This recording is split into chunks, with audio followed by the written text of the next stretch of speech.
Umat Kristen yang melarikan diri dari penganiayaan di China tiba di Texas untuk merayakan Paskah.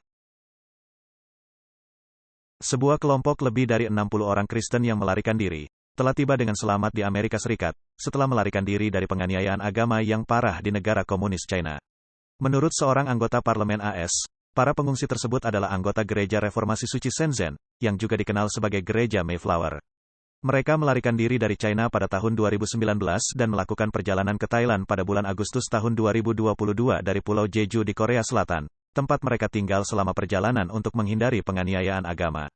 Kekristenan dan kelompok-kelompok berbasis agama lainnya di China dipandang sebagai ancaman ideologis bagi Partai Komunis China, PKC, yang ateis dan menghadapi penyiksaan penganiayaan dan bahaya serius lainnya.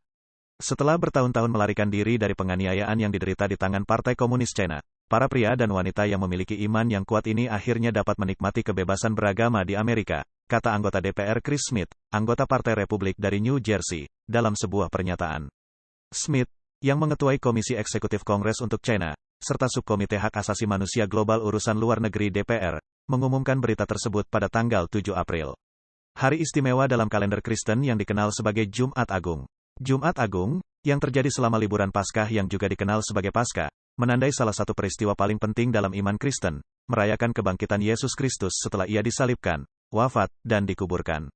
Ini adalah Jumat Agung yang sangat baik, dan hadiah Paskah yang sempurna untuk melihat orang-orang Kristen China yang teraniaya ini tiba dan diizinkan untuk mempraktikkan iman mereka secara bebas di Amerika Serikat, kata Smith. Smith, yang telah mengadvokasi kelompok ini selama beberapa tahun terakhir, percaya bahwa jika mereka dipulangkan secara paksa ke China, mereka akan dipenjara dan dianiaya dengan kejam.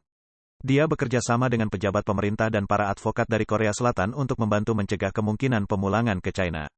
Setelah berita tersiar minggu lalu bahwa umat Kristen China ditahan di Thailand, Smith juga bekerja sama dengan pejabat pemerintah Thailand untuk membantu memastikan bahwa kelompok tersebut tidak dipulangkan ke China, sebagai akibat dari tekanan yang dicurigai berasal dari agen-agen PKC.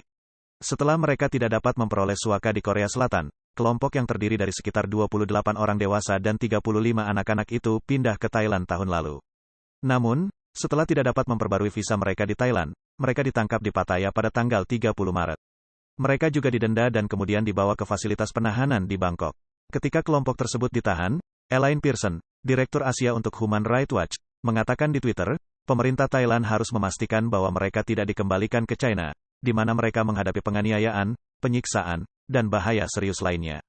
Hukum imigrasi Thailand mengharuskan warga negara China untuk melapor ke Kedutaan Besar China sebelum mereka mengajukan permohonan visa. Hal ini dilaporkan telah mencegah kelompok pengungsi Kristen tersebut untuk memperbarui visa mereka. Umat Kristen di China yang menolak untuk menjadi anggota gereja yang disetujui oleh PKC, yang mengajarkan versi Kristen yang telah dimodifikasi, bergabung dengan apa yang disebut sebagai gereja rumah. Pearson mengatakan bahwa para anggota gereja-gereja rumah ini semakin sering menghadapi pelecehan, penangkapan sewenang-wenang, dan pemenjaraan.